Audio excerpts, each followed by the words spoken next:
How do you find the perfect home? This is a question we get asked all the time.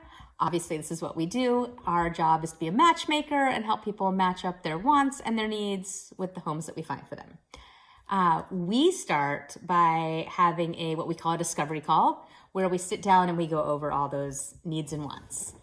We also have some general rules of thumb that we give people when we're trying to figure out how we can guide them, especially if they're first-time buyers. So let's talk about a few of those.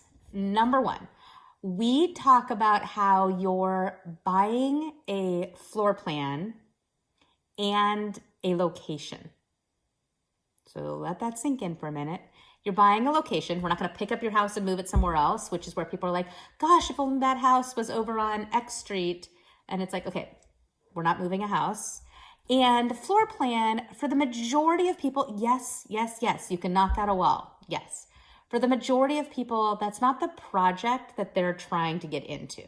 So when people walk into a house, when we're showing homes and someone says, if we could just move that wall, for the majority of people, that's not reasonable. So what we're trying to find you is the right location and the right floor plan. Everything else inside of it, that's what we can play with and change and adapt to your personal needs. So that's the first thing. The guideline is you're looking for a location and you're looking for a floor plan. Guideline number, I guess that would make it guideline number 3.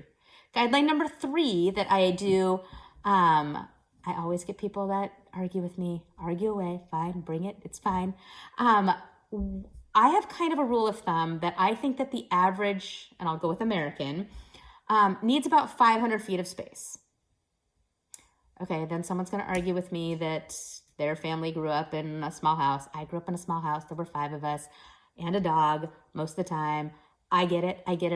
But it's a good rule of thumb.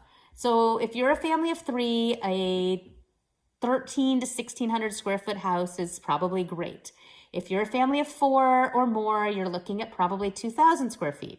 It's just the way we live today. That's why houses are being built bigger.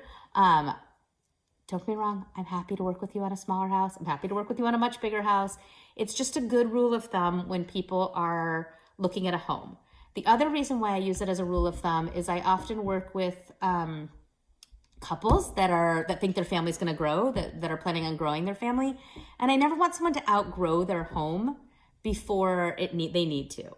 And so it's a good rule of thumb that if you're a family of 3 right now and the house feels perfect, if you're going to be a family of 4s, it's still going to feel perfect. So location, floor plan, square footage.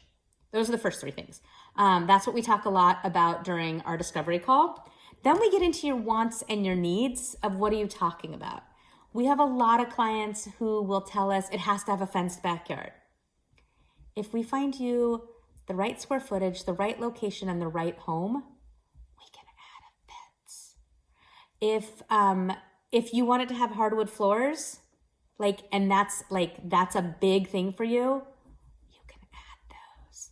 So I think that it's super important to know what is that level of what are required, what are your absolute needs. My husband and I did the same exercise when we bought our house. We always do it when we move. That we wanted a house that we could entertain, and then COVID hit, but we wanted a house that we could entertain. So one of the big things for us was it was a deal breaker to have a big space. That was just one of our deal breakers, was this big space that we could openly entertain, right?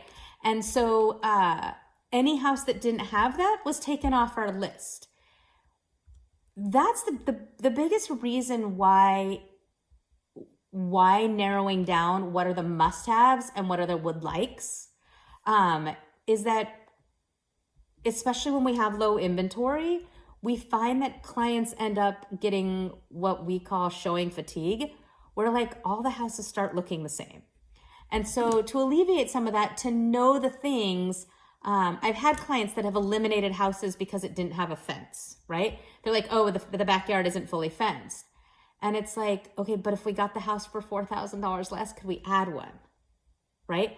So that's my big thing, is that to go through and figure out what are the must-haves, what are the want-to-haves. If you would be interested in having a discovery call to find out what might be good for you for your next home, whether that's 3 months from now or 12 months from now, definitely reach out. We would love to have a discovery call with you, walk you through the process that we use to help our clients figure out needs and want analysis for our must-haves and would like and can add later. But the general idea is find a location, find a floor plan, and get the right square footage so you don't outgrow your home faster than you need to.